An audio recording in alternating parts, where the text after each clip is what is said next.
Olá a todos. Estamos dando início aqui à apresentação do professor Nelson Vinagre sobre comportamento do rendimento físico em condições espaciais. Um pouco sobre o currículo do professor Nelson Vinagre. Ele formou-se como piloto comercial em 2002. Também tem experiência como agente de segurança de voo pelo Centro de Prevenção de Acidentes Aeronáuticos, o CENIPA. Ele é coordenador do Hub Português do InnovSpace, juntamente com seu colega Roland Duarte. Graduou-se em Educação Física e fez mestrado em Ciências do Movimento Humano, ambos pela Universidade Federal do Rio Grande do Sul, a UFRGS. Realizou seu doutorado em Prevenção e Reabilitação Física na Universidade de Göttingen, em cooperação com a Agência Aeroespacial Alemã, a DLR.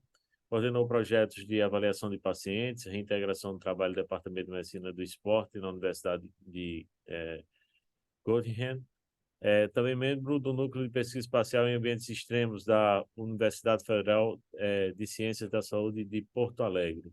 Colaborador do Centro de Estudos de Medicina Aeroespacial, o SEMA, e a Faculdade de Medicina da Universidade de Lisboa. E tem várias pós-graduações, nomeadamente de prevenção, reabilitação músculo-esquelética e reabilitação, e está atualmente a realizar seu pós-doutorado na Universidade de Lisboa, na Faculdade de Medicina.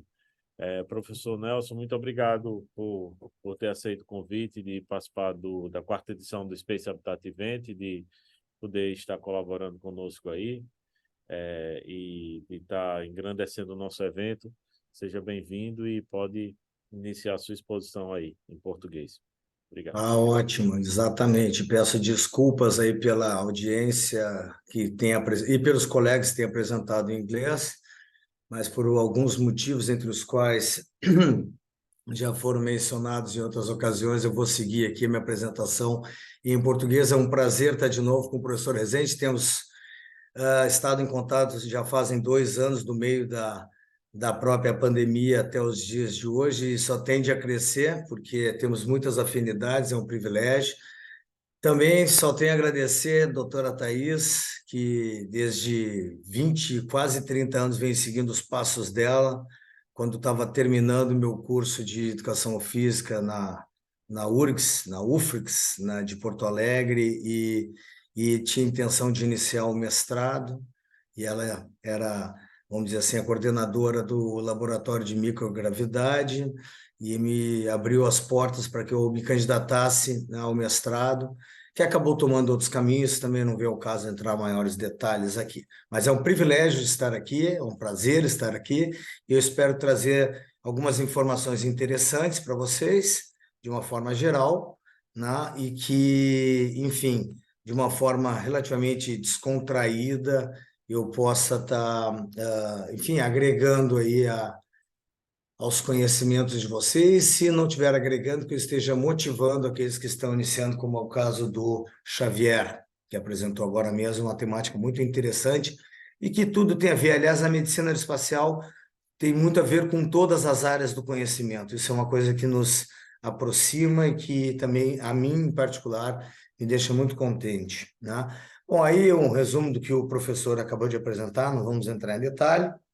E aqui o experimento que eu acabei concluindo no meu doutorado com atletas do time paralímpico, né? Então, foi uma experiência aerodinâmica e fisiológica em diferentes ambientes, né, de avaliação, né, em túnel de vento, no laboratório de fisiologia do exercício, tá? E ótimo, eu tomo as palavras do Barão Vermelho, né? Então, enquanto a gente tiver, né, até a última gota de sangue, a última gota de combustível, né, até o último batimento do coração, nós temos energia para estar trabalhando com coisas que nos deixam contente, que, enfim, tem a ver com a nossa formação, nossa experiência e assim por diante. Então, comportamento e rendimento físico em condições especiais são inúmeros, né? Existem uma série de situações quando a gente remete as pessoas ou nos remetemos ao espaço e que estão vinculados ao comportamento e rendimento físico. desde as coisas mais simples, como a gente pode imaginar, por exemplo, a rotina de higiene, escovar os dentes, e aí saber que vai ter que engolir a pasta, urinar, defecar, né? Tomar banho, a questão da alimentação, o breakfast, o almoçar, o jantar, né?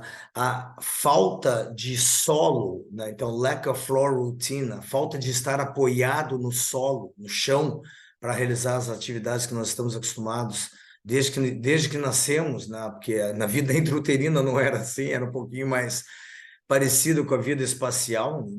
E também a rotina de trabalho, né, que eles têm dentro de que os astronautas têm dentro de uma espaçonave, né? Então, ou melhor dizendo, da estação, são atualizar os softwares, trabalhar com experimentos diversos, das mais diversas áreas, cuidar da limpeza, né, para que não haja uma situação inadvertida dentro da ISS, realizar caminhadas, né, fora da estação e assim por diante, né? Então, e também as quais eu vou me concentrar um pouco mais nesse momento, as rotinas de treino físico, né, que são em torno de 2 a 2 horas e meia diariamente.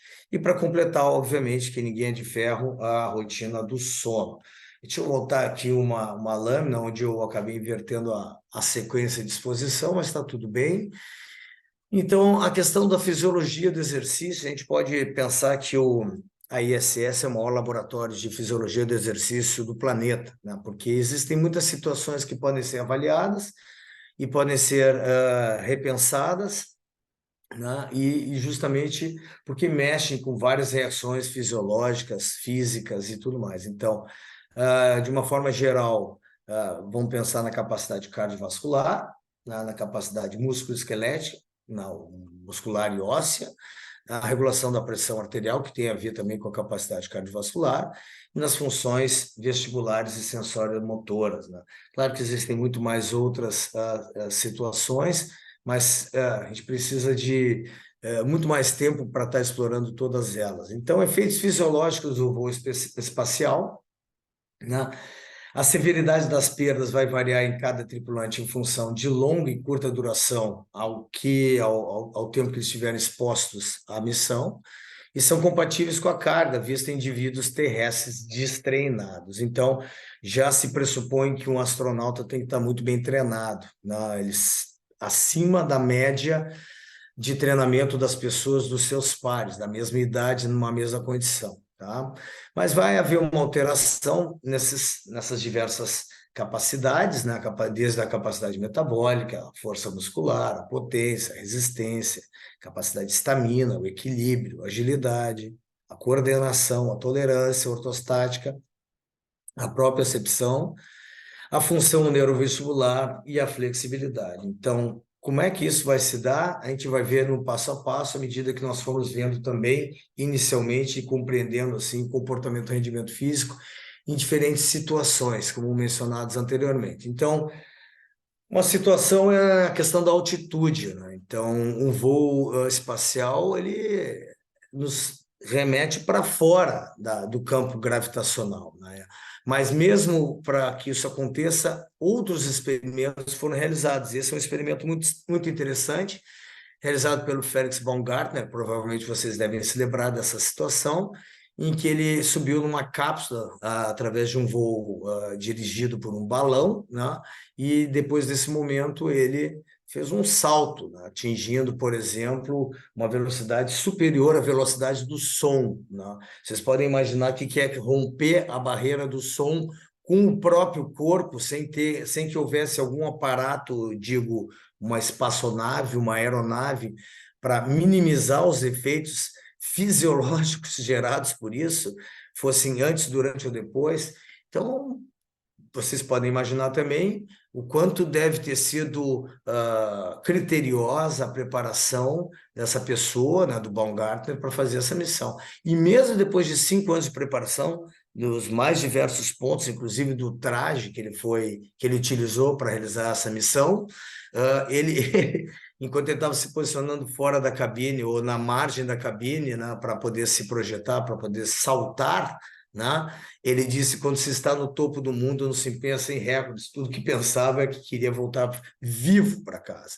E é uma condição fundamental fisiológica, né? Quando a gente começa a interagir com o meio, quando a gente começa a interagir com desafios que mexem com a nossa psique, que mexem com o nosso metabolismo, que mexem com o nosso aparato físico, fisiológico, né? Esquelético e assim por diante. E uma das formas de tentar minimizar isso é através do treinamento fisiológico, não? Do exercício, de uma preparação contínua, progressiva, respeitando vários princípios. Então, como eu disse para vocês, numa condição como essa, nós já lucramos em termos de ciência, de desenvolvimento de equipamentos e que sempre projeta para um próximo passo, que são o desenvolvimento de equipamentos, do equipamento, do traje que ele usou para realizar essa missão, que deveria ter um isolamento térmico, uma capacidade de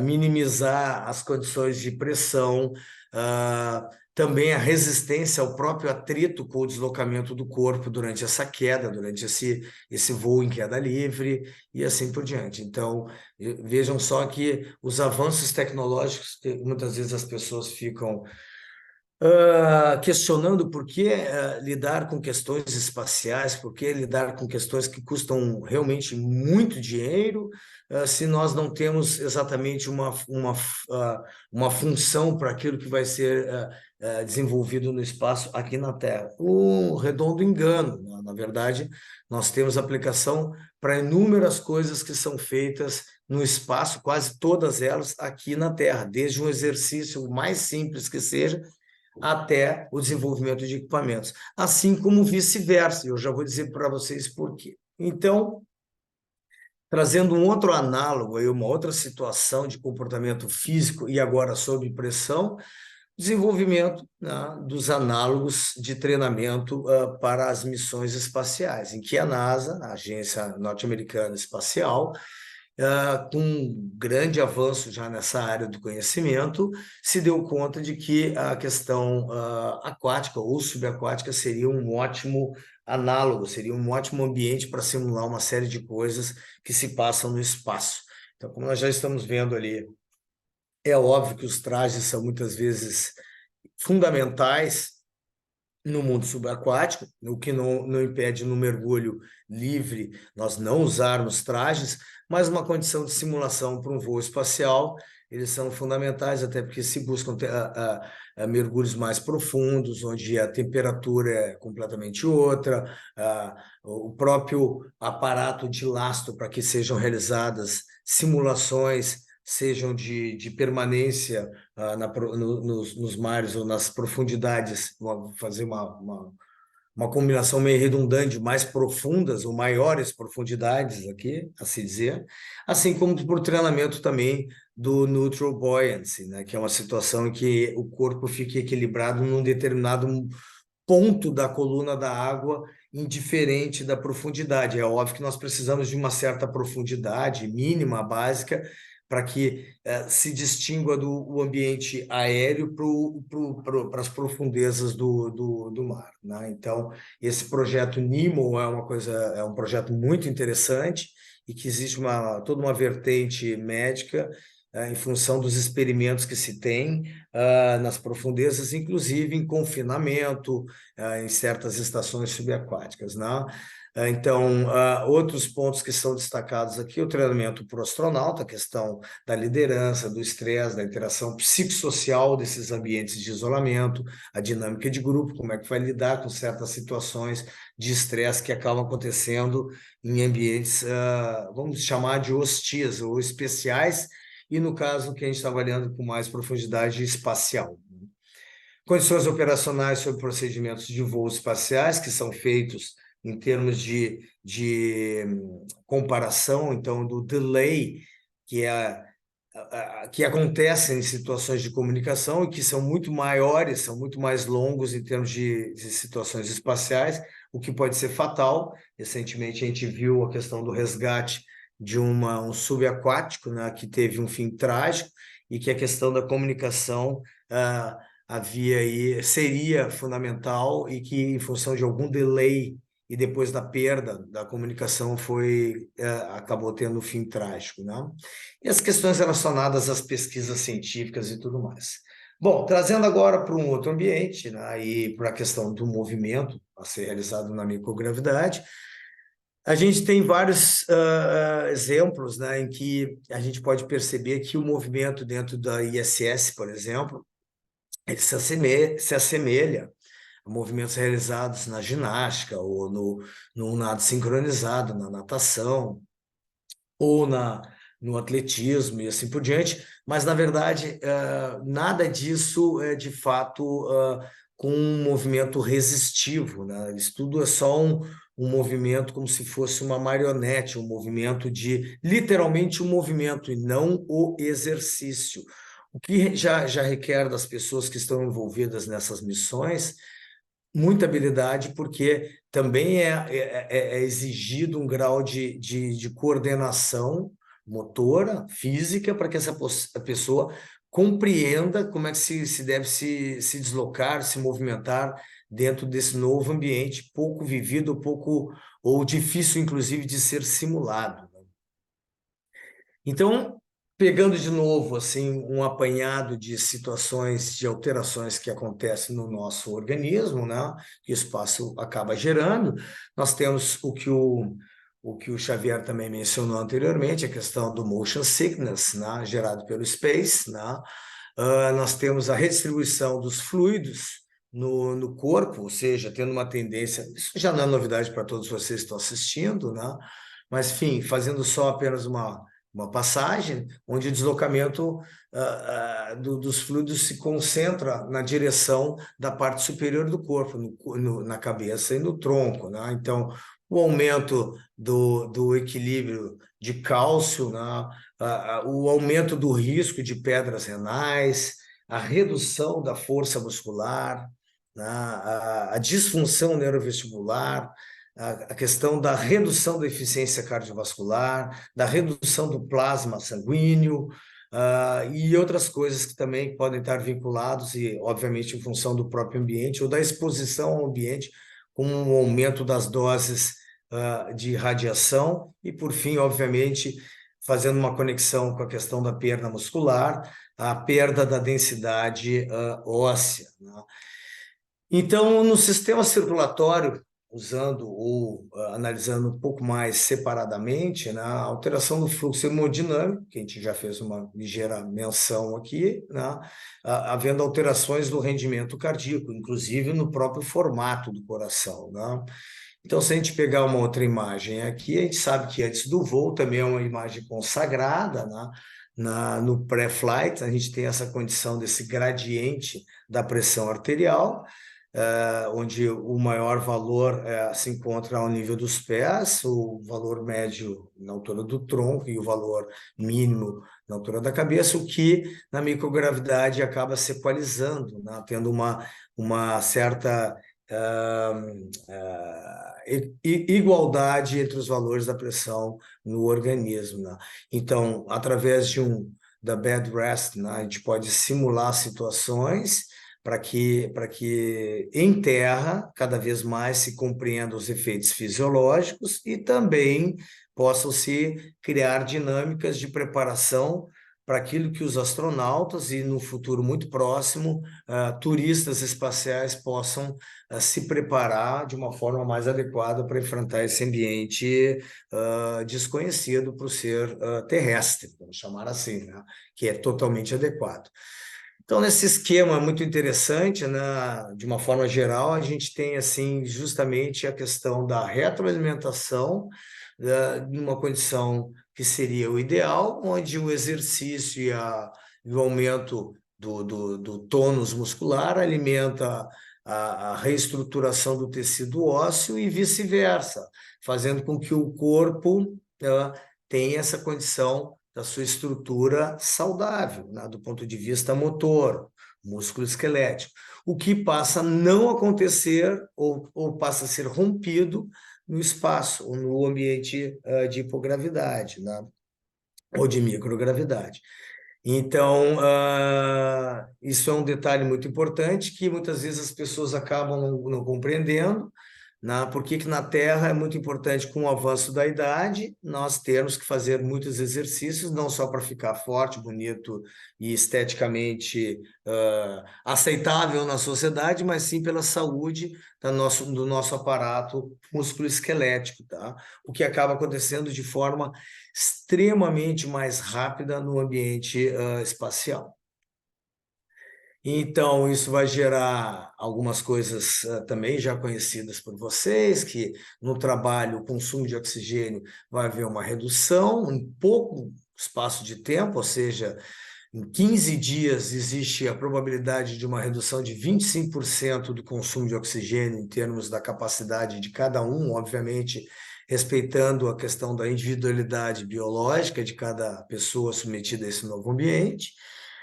E também a questão relacionada ao exercício, né? Se a pessoa não tiver, como acontecia em outras décadas, no início dessa exploração, onde não havia uma rotina de exercícios, essa perda era mais significativa. A gente tenta minimizar a perda justamente da massa muscular, da capacidade de potência muscular, né?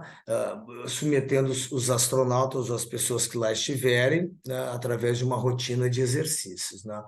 E isso passa a interferir de uma forma muito importante, muito significativa, pela falta de carga, pela falta de apoio nos pés, aos eretores da coluna, nos percentuais que vocês estão vendo, né? Ao ilho-psoas, ao quadríceps, ao isquiotibial, aos soleus, num percentual bastante elevado, o que vai interferir, obviamente, na nossa postura, né? E interferindo na nossa postura, nós temos aí questões muito importantes a serem vistas, revistas e cuidadas, tanto na missão espacial, quanto na preparação que antecede, e quanto no pós-missão.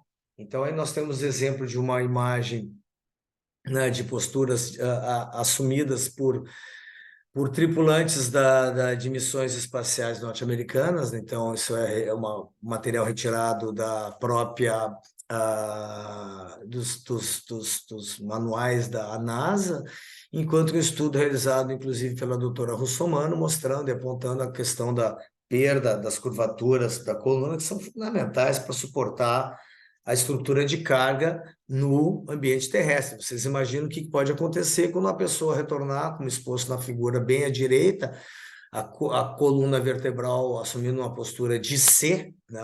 uma única grande curvatura, e quando ela retorna ao ambiente terrestre, o que isso pode significar quando ela receber justamente as cargas da gravidade para efeito da estrutura e das consequências que pode acontecer justamente em função disso, dor e tudo mais. Então, é fundamental que medidas, né, de avaliação para que sejam criadas contramedidas, ou seja, formas de treinamento, sejam gerados tanto no espaço terrestre, ainda numa vida ou no momento pré-missão, como forma já de prevenção para que esses efeitos deletérios da missão espacial possam gerar no corpo humano. Então, nós temos aí o exemplo de um treinamento de uma pessoa em suspensão, uma esteira ergométrica, uma passadeira, como se diz em Portugal, na posição supinado, completamente sustentado por tirantes, né? Mas mesmo assim realizando um trabalho metabólico, um trabalho de treinamento funcional, de resposta cardiovascular, para ver quais são os resultados e a capacidade de adaptação, né? Um outro exemplo foi no grupo de cardio, que eu trabalhei numa clínica na Alemanha, onde fazia um pré-operatório, um pós-operatório, utilizando tecnologia de telemetria, o que é usado também com os astronautas, as pessoas envolvidas em missões, obviamente considerando as enormes distâncias que existem entre as partes a avaliar e as pessoas que estão sendo avaliadas. Como vocês estão vendo, eu estava na frente dos pacientes. Algo um pouco mais distante acontece quando nós avaliamos a condição de um atleta, né, que eu chamo de atleta, né, um piloto de Fórmula 1 durante uma prova ou durante treinamentos, que existe essa capacidade de estar avaliando durante todo o treinamento a sua capacidade funcional, através do sistema de telemetria, e felizmente, né, também nos astronautas. Então, fazendo aquele processo de inversão, de transfer entre o que se desenvolve na Terra e se leva para o céu ou para o espaço e vice-versa. Então, os objetivos do treinamento pré-voo são bem claros. A gente poderia se estender muito mais nessa lâmina, mas vamos ficar só com a questão de o principal objetivo é apoiar os astronautas para que eles tenham a manutenção do nível de aptidão física global, que é superior à média de idade que se encontra nas pessoas de uma forma geral aqui na Terra. Na fase pré-voo, que começa no mínimo 2 anos antes do lançamento, o programa de exercício consiste numa combinação de sessões de exercícios supervisionadas, deixa eu dar uma controlada no tempo aqui, e que, enfim, existe esse controle dos especialistas de movimento e fisioterapeutas que acabam dando um feedback e recebendo informações. O mesmo vai acontecer ao longo da missão, quando eles estiverem durante o seu período, a sua missão na ISS. O objetivo do treinamento, então, de uma forma geral, preparar para o voo, condicionamento muscular, fitness metabólico, né? Estar preparado para as condições previstas e as não previstas, o que é mais importante ainda. Então, treinamento baseado em treinamento metabólico, um treinamento resistivo ou resistente, onde se vai trabalhar a força.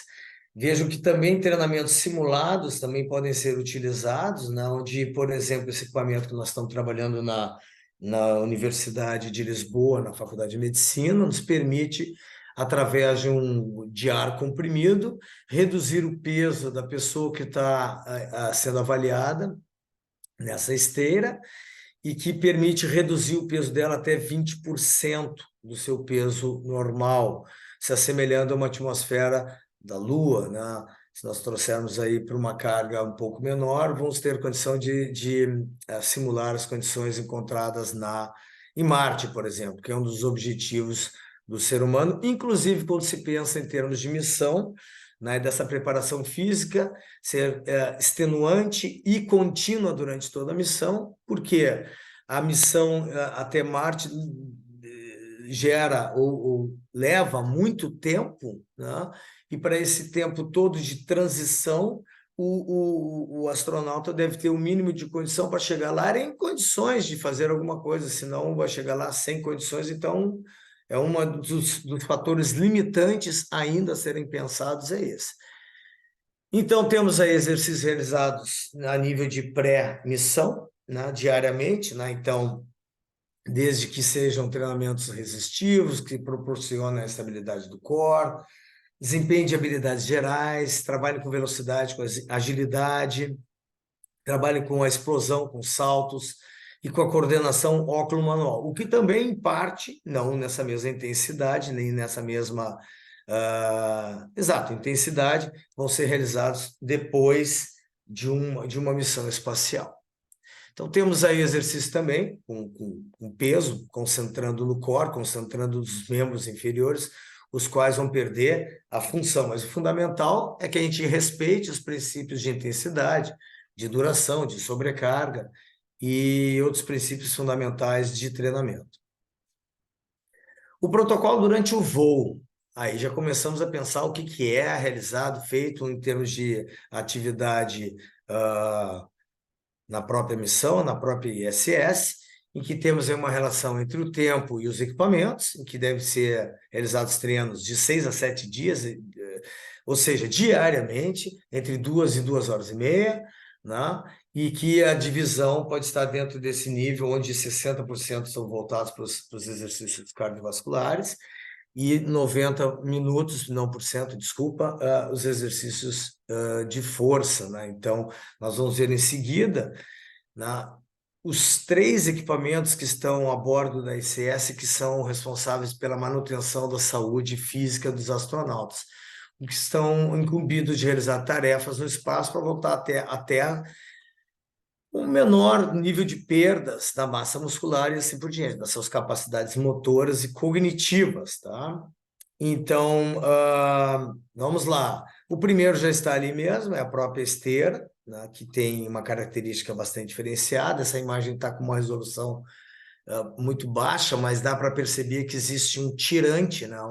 Um cabo conectado à cintura da pessoa que está correndo e está fixado na estrutura da própria esteira no solo.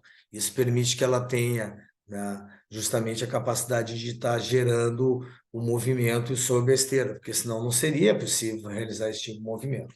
Assim como existe o A-RED, também já conhecido de vocês, um equipamento desenvolvido para diversas formas de movimento. Aqui nós estamos vendo a extensão de joelho e de quadril, com apoio do equipamento nos ombros, né? Onde existe um sistema de cilindros com vácuo dentro, como nós pegássemos o êmbolo de uma seringa, tirássemos o ar e puxássemos o êmbolo da seringa, segurando a ponta da seringa justamente pelo orifício onde entra o ar, né?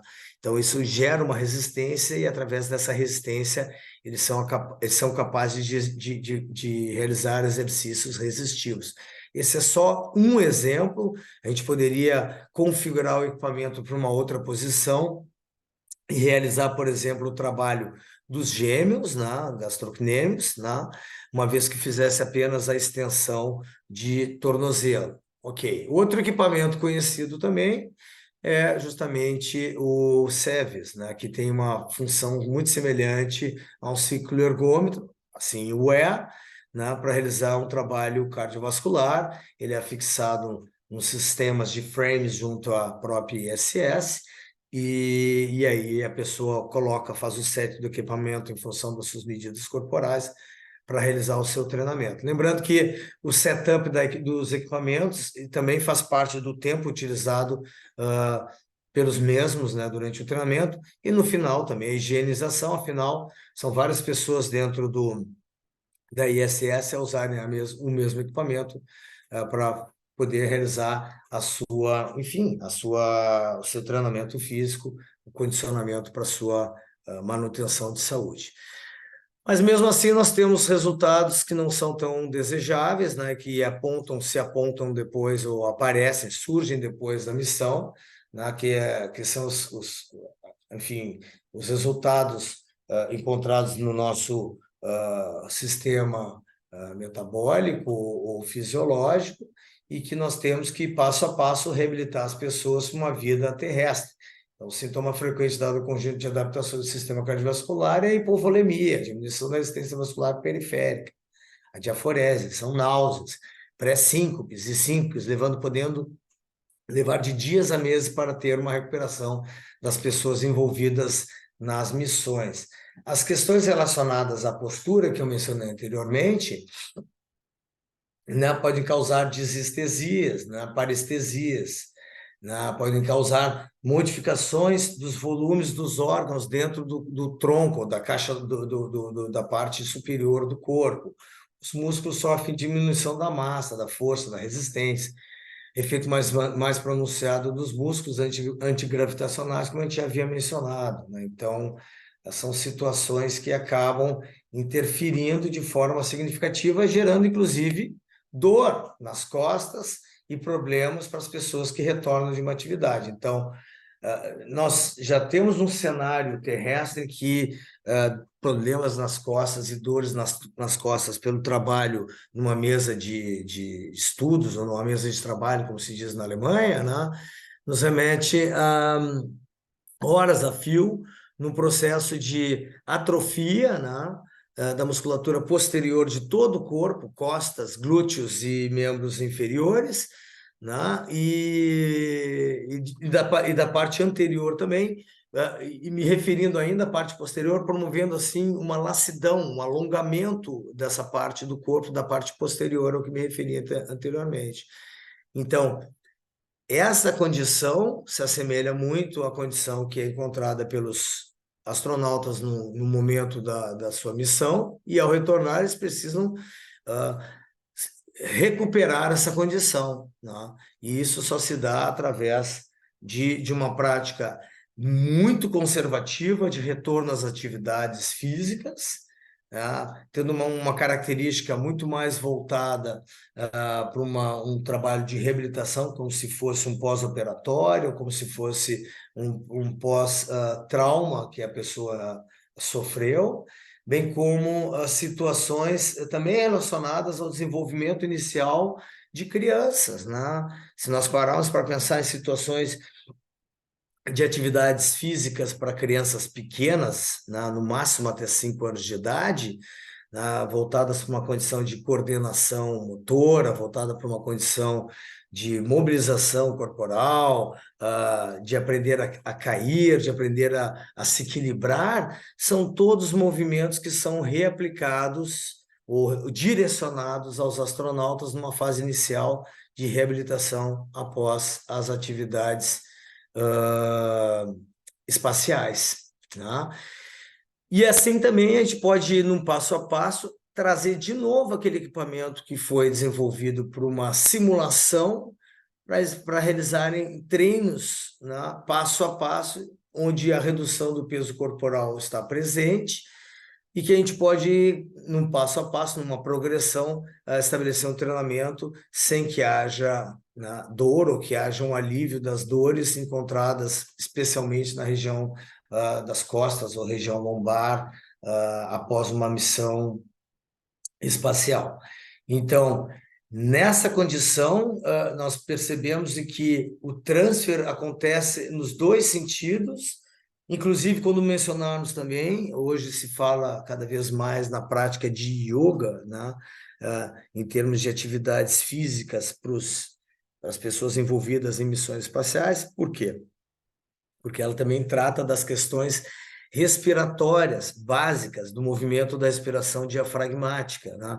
O que no ambiente espacial passa a ser, se não houver um treinamento para isso, carente, né? Passa a ser mais difícil de se realizar. Quando houver um treinamento, passa a ser um pouco mais fácil, mas que passa a ser fundamental para a manutenção da respiração, da ventilação das pessoas envolvidas na missão espacial. Então, também é uma prática muito importante que está tentando ser instalada, instaurada, na verdade, no ambiente espacial. Obviamente, sob uma comprovação, e inclusive como o professor Rezende falou anteriormente, nos voos parabólicos, com geográficos, por exemplo, que é um outro ponto de pesquisa o qual nós estamos tentando justificar justamente a prática desses exercícios nas missões espaciais, uma vez que fique comprovado que as contrações geradas nessa condição são suficientemente eficientes na manutenção da condição física, não tão somente a yoga, e sim como mais um suplemento, uma prática a ser realizada pelos astronautas nessa condição. E com isso, eu vou encerrando a minha apresentação, obviamente, sem a menor pretensão de esgotar a temática apresentada aqui, mas fico à disposição para vocês, né, para tentar esclarecer algumas dúvidas ou para que eu possa também aprender com perguntas que podem ser apresentadas aí. Ok? Professor Rezende. Oi, professor Nelson, parabéns aí, excelente apresentação, muito instrutiva. Vamos ver, temos aqui algumas pessoas assistindo aqui. Não sei se tem alguma pergunta aí da audiência, né?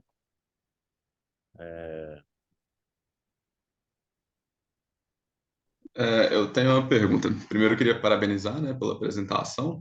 Eu estou com a dúvida se, na prática, a recuperação do indivíduo depois de retornar do ambiente espacial, se ela costuma beirar aí pelo menos os 100%, no caso do atrofismo muscular, por exemplo, se ele volta próximo aos 100%, ou se costuma ficar sequelas para a vida toda mesmo. Boa pergunta, Gustavo. Então, deixa eu botar aqui pelo menos uma imagem para ver como é que está aqui o semblante. Então, o que eu tenho para dizer é o seguinte, né? Isso, como foi mencionado numa determinada lâmina, logo no início, acho que eu consigo resgatar ela aqui, vai de encontro justamente ao tempo de exposição essa aqui, ó. A severidade das perdas varia em cada tripulante em função de longa e curta duração e são justamente compatíveis, né, com a capacidade, com a carga vista, perdão, com a carga vista em indivíduos certos. Mas o que eu queria dizer são compatíveis com as diferenças individuais e com a capacidade de treinamento que cada um, ou com a condição adquirida pelo treinamento realizado por cada um deles. Esse é um primeiro ponto. Um segundo ponto é que existem situações que permanecem pelas mesmas condições, pelo mesmo aspecto também, as características individuais, físicas, corporais, né, de cada um, podem permanecer por mais tempo. Né? Não raramente as questões relacionadas ao problema de dores nas costas, ou seja, problemas gerados através da postura e da exposição a esse ambiente, permanecem pelo resto dos tempos que essa pessoa vem a viver. Então, tudo é muito relativo, mas essas variáveis são bastante importantes. Ao tempo de exposição, a diferença individual, ao tempo de treinamento que cada um fez e o que isso significou para cada pessoa. Existem pessoas no ambiente terrestre que, se parar, vier conduzindo um treinamento, seja ele qual for, físico, a nível de resistivo, natação, para uma semana, já tem uma perda muscular perceptível, no mínimo em termos de desempenho, né? Existem pessoas que não fazem a menor diferença. Então, da mesma forma, eu diria que isso pode estar acontecendo com as pessoas que estão submetidas às missões espaciais, né? Claro, lembrando sempre que essa condição espacial é um catalisador de uma série de respostas fisiológicas, né? Então, por exemplo, a perda de massa óssea e de perda de massa muscular é extremamente maior do que a perda de massa óssea e muscular que acontece no ambiente terrestre.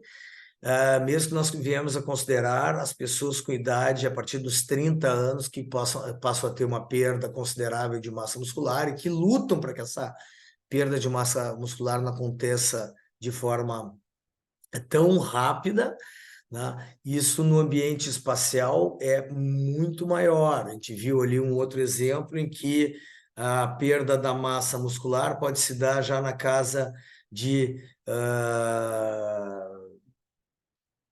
por exemplo, ali de 20% na musculatura de membros inferiores num curto espaço de tempo, numa missão de curta duração. Obviamente, já existem estudos mais atuais, peço desculpa até para não estar trazendo uma informação ainda mais atual, mas e que mostra que os exercícios são capazes de reduzir bastante essas perdas, né? Em alguns casos, praticamente a neutralizar a perda. Mas aí, de novo, vamos mencionar, para cada um existe uma característica biológica, genética, metabólica, fisiológica, que respondem de formas diferentes, no mesmo sentido, em velocidades diferentes. Beleza, entendi. Obrigadão. É isso. Agora, recentemente, a gente teve a Cris Floretti, né? Que é italiana, né? Ela voltou do espaço e ela até tem imagem dela aí em um dos equipamentos aí, que a recuperação dela foi muito rápida. Ela, em pouco tempo, ela já estava aí fazendo palestra aí, né? Sei lá, na mesma semana. Mas ela tem um compromisso assim pelo que eu vi, assim, ela tem um compromisso de pelo menos 2 horas de exercício por dia na estação internacional. Então ela é aquele compromisso ali. A gente já tem o Marcos Pontes, né, o astronauta brasileiro, ele reporta que voltou com sequelas, né? Então, assim, o que eu vejo é que, no caso, é muito importante a prática de exercícios antes, durante a permanência na estação e depois. Então, praticamente, um compromisso permanente com a atividade física, né? Outro astronauta italiano também agora, o agora esqueci o nome dele, que está ativo, né, da agência europeia, ele também tem uma atividade física permanente. Então, assim, é quase uma, assim, no caso da astronauta, ele tem uma atividade física permanente aí, seja academia, natação, caminhada, corrida. Então, assim, eu acredito que, assim, na rotina deles, assim, diária, não só na estação internacional, eles têm que ter um compromisso aí de 2 horas diárias aí para estar fazendo exercício, para estar permanentemente preparado. Então, assim, uma das coisas que eu já até falei numa outra apresentação, acho que foi no Space Habitat Event do ano passado, é que se alguém quer se preparar para ser astronauta, você deve dedicar um tempo para atividade física. Não tem como, né? É um dos aprendizados que a gente pode ter a partir da apresentação do professor Nelson aí, porque realmente se você não tiver essa prática de exercício diária, você está se afastando da possibilidade de se candidatar, de ser um astronauta, até porque na agência europeia, né, nas candidaturas, isso vai ser avaliado, a questão da condição física. Então, se a pessoa precisa estar no índice médio naquela recomendação da Organização Mundial da Saúde, o BMI, né, Body Mass Index, né, o índice de massa corporal precisa estar naquele nível sugerido, né, pela Organização Mundial da Saúde. Então, se a pessoa tiver acima, já cai fora, né? Então, assim, são assim, realmente a questão da saúde é um dos critérios fundamentais para a seleção do astronauta, né?